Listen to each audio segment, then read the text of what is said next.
সবগুলো হলো বাংলার শাকসবজি। এখানে আছে হলো কচুর পাতা, এটা হলো কুমড়ো শাক, আর এখানে আছে হলো সজিনা পাতা। বিভিন্ন ধরনের সবজি, বিভিন্ন ধরনের শাক পাতা মিক্স। প্রতিদিনের দুপুরের রুটিন এটা খাওয়া আমার।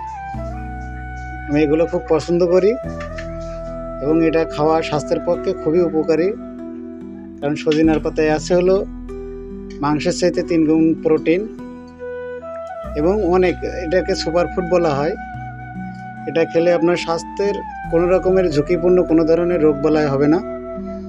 সেই ধরনের শাক এটা আপনিও চেষ্টা করবেন বাসায় এই ধরনের শাক নিয়ম করে প্রত্যেকদিন দুপুরবেলা খাবেন, তাহলে আপনার রোগ বালাইও কম হবে, সাথে সাথে আপনার শারীরিক গঠনও বৃদ্ধি পাবে এবং আপনার চেহারাও সুন্দর হবে।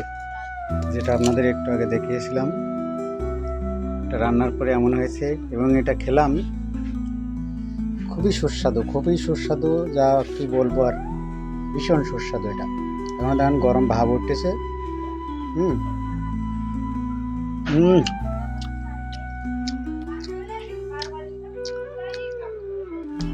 সেই স্বাদ।